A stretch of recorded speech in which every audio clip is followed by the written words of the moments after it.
9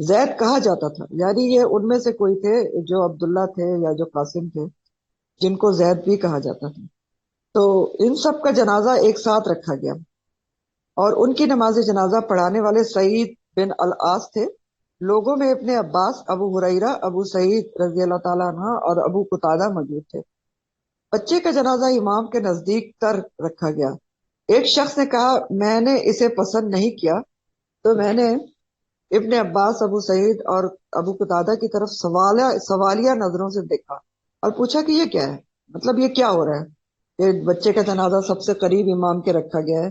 تو ان سب نے جواب دیا کہ ایسا ہی کرنا سنت ہے. حیض یا نفاس والی عورت کی میت پر بھی نماز جنازہ اسی طرح پڑھائی جائے گی جیسے پڑھائی جاتی ہے.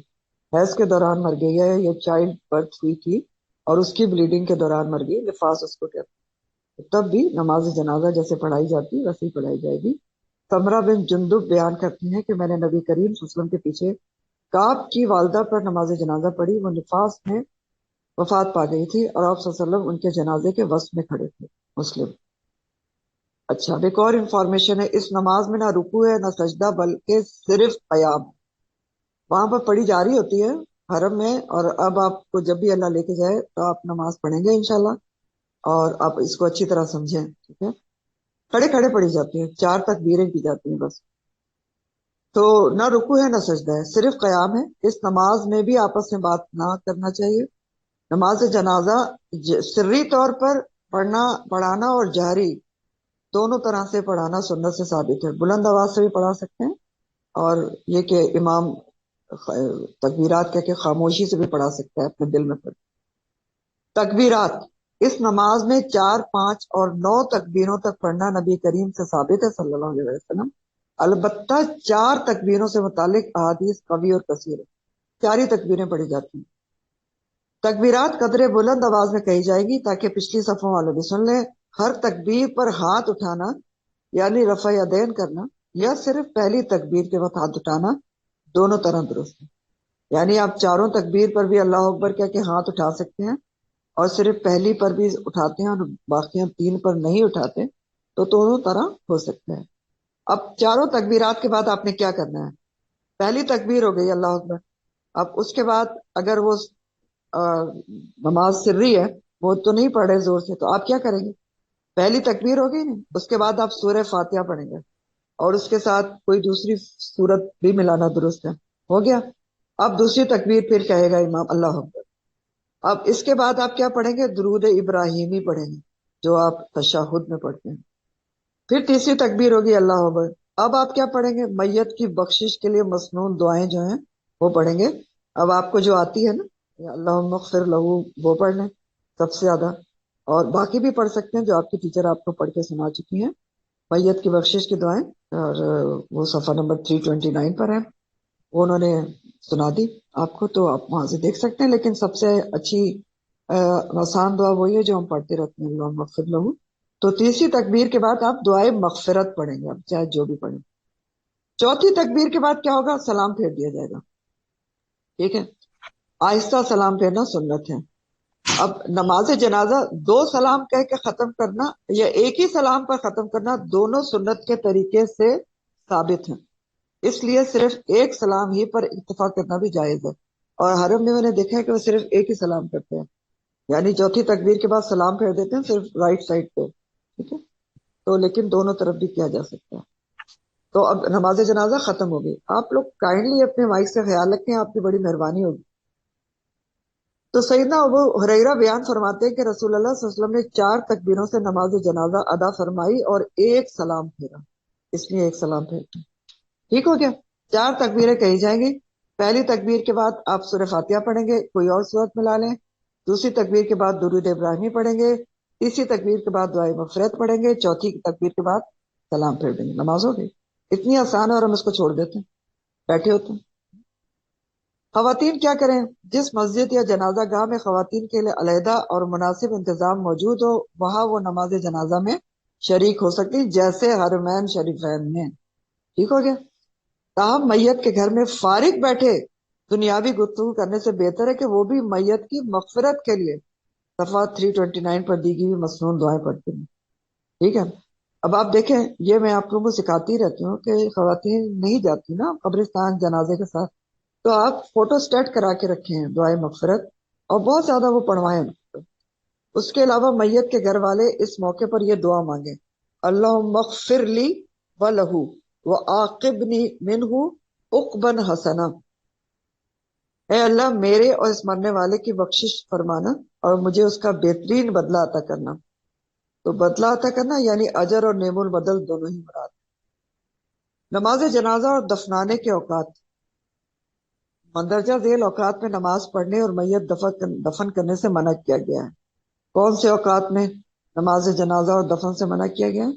جب سن رائز ہو رہا ہو، سورج طلوع ہو رہا ہو، جب عین دوپہر ہو حتیٰ کہ سورج ڈھلنے لگے، وہ جو آپ کہتے ہیں نا زوال کا وقت، یہ وہی تینوں وقت ہیں جس وقت نماز سجدہ بنا ہے.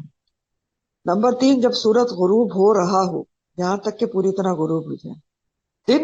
دن کے اوقات میں دفنانا مستحب ہے، اور مجبوری میں رات کے وقت دفنانا جائز ہے.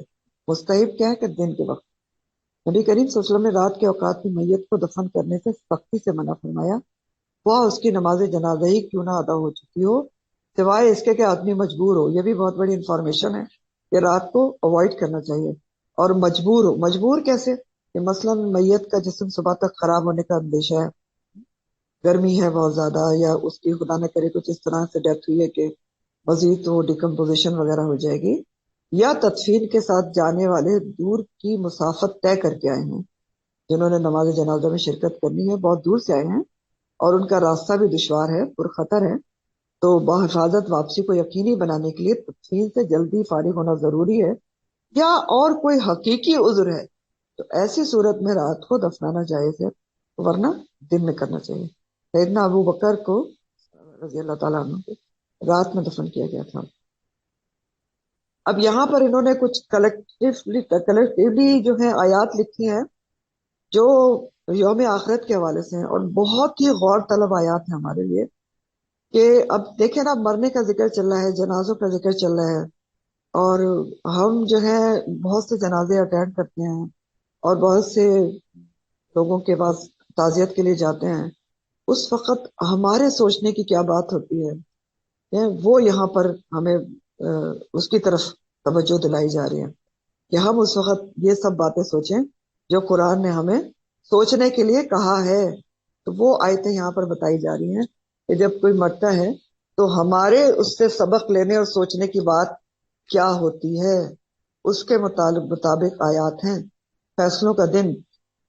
علمت ان نفس ما احضرت، سورہ تکویر کی آیت ہے. ہر شخص جان لے گا اس دن کہ وہ کیا لے کر آئے. ہر چیز، ہر انسان کو پتہ چل جائے گا اس دن کہ وہ کیا لے کر وہاں پہنچا ہے، اور انڈیویجولی ہر کسی کو پتہ چلے گا. وہ سورہ کہف میں آپ پڑھتے ہیں نا کہ اعمال نامہ دیکھ کر انسان کہے گا مالی حاضل کتابی لا یغادر صغیرۃ ولا کبیرہ الا احصاها. کیسی کتاب ہے، چھوٹی سے چھوٹی اور بڑی سے بڑی چیز اس میں لکھی ہوئی ہے، ایک ایک چیز گن کر لکھی ہے. تو ہر شخص جان لے گا کہ وہ کیا لے کر آیا اس دن. تو ہر کسی کو پھر کس چیز کی فکر کرنا چاہیے، ہاں، کہ وہ خود کیا لے کر جا رہا ہے،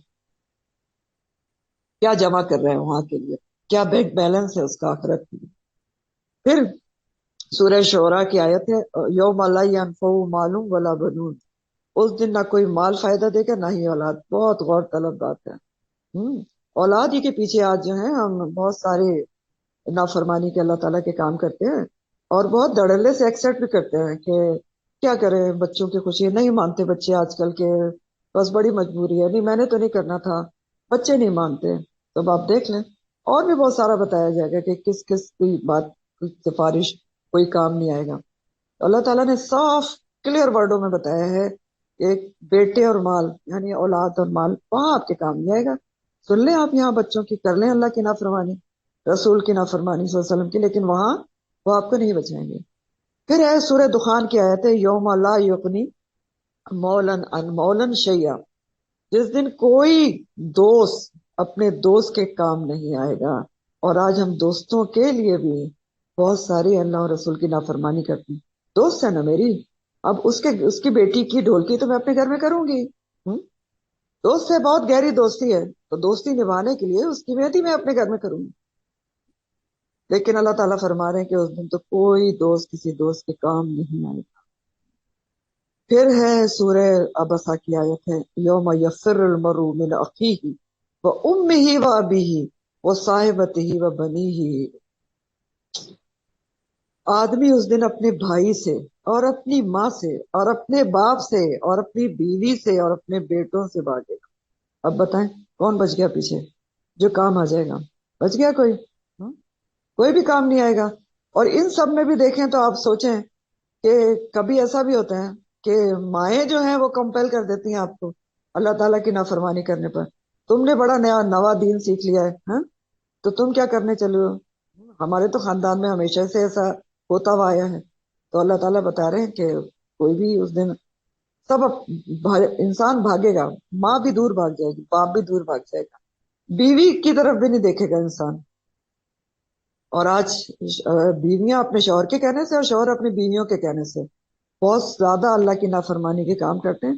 بیویوں کے پاس تو بہت آسان ایکسکیوز ہے، سوری ٹو سے، بٹ کہ وہ کہتی ہیں کہ ہمارے شوہر کو جو ہے وہ سر ڈھکنا پسند نہیں ہے، یا ہمارے شوہر جو ہے ان کو پردہ پسند نہیں ہے، یا ہمارے شوہر کو جو ہے وہ بہت ساری باتیں ایکسکیوزز ہوتے ہیں، جبکہ ہمیں اچھی طرح پتا ہوتا ہے کہ شوہر بیچارے کتنا کوئی اپنا حکم چلا سکتے ہیں۔ اور اسی طرح پھر شوہر بھی اپنی بیویوں سے بھاگیں گے، اور یہاں وہ بیویوں کے کہنے پر بہت سارے کام کرتے ہیں، وہ بھی رشوت بھی لے لیتے ہیں کہ اچھا بیوی کی خواہش پوری کرنی ہے۔ تو بہرحال وَيَوْمَ يَقُومُ الْأَشْهَادُ، سورہ مومن کی آیت ہے، اور اس دن جب گواہ کھڑے ہوں گے، بہت سارے گواہ ہوں گے، اشہاد ہے، ٹھیک ہے، گواہ بہت سارے جمع میں ہے، تو بہت سارے گواہ اس دن کھڑے ہوں گے۔ کون کون گواہ ہوگا؟ سب سے پہلے تو آپ کے دائیں بائیں جو بیٹھے ہیں نا، یہی سب سے بڑے گواہ ہوں گے، ٹھیک ہے، ان کی گواہی ہوگی۔ پھر آپ کا اعمال نامہ خود ہی گواہ ہوگا، ہاتھ پیر گواہ ہوں گے، زمین گواہی دے گی، آپ کے جو ہے کھالے گواہی دے گی، آپ کے زبانیں گواہی دے گی۔ اور یہی بات آگے کہی جا رہی ہے، یوم تشہد علیہم السنتہم وایدیہم وارجلہم، یہ سورہ نور کی آیت ہے، جس دن ان کی اپنی زبانیں، ان کے اپنے ہاتھ اور ان کے اپنے پاؤں ان کے خلاف گواہی دیں گے۔ اور جگہ قرآن میں آتا ہے کہ کھال بھی گواہی دے گی، اور انسان کہے گا کہ تم میرے خلاف کیوں بول رہی ہو؟ میں تو ساری عمر تمہارے لیے فیشیل ہی کرواتی رہی اور پتہ نہیں کتنی کتنی مہنگے کریمیں لگاتی رہی۔ تو کھال کہے گی کہ میں کیوں نہ اس کے حق میں بولوں جس نے مجھے بولنا سکھایا ہے۔ تو ہاتھ پیر کھال اور پتہ نہیں کون کون چیزیں گواہی دیں گی۔ اور ولا تظلموا تظلموا نفس شیئا، کسی شخص کے اوپر بھی ذرا بھی ظلم نہیں کیا جائے گا۔ تو آپ اگر کلیکٹیولی دیکھیں تو بہت ہی دل ہلا دینے والی آیات ہیں۔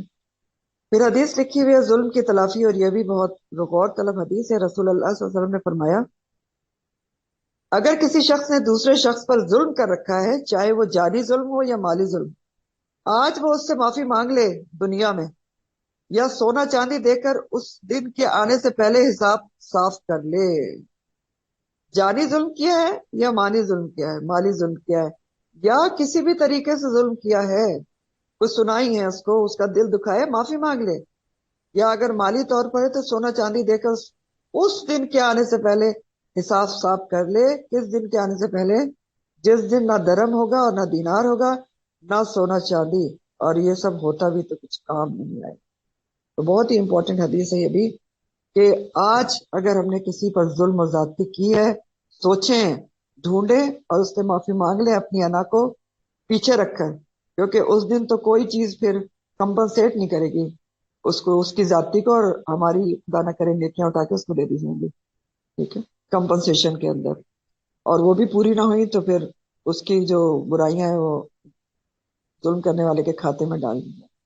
ایک شاعری لکھی ہوئی ہے جو بہت ہی غور طلب ہے یہ بھی، مسافر کی منزل، دنیا کے مسافر منزل تیری قبر ہے، طے کر رہا ہے جو تو وہ طے کر رہا ہے جو تو 2 دن کا یہ سفر ہے، دنیا کے اے مسافر منزل تیری قبر ہے۔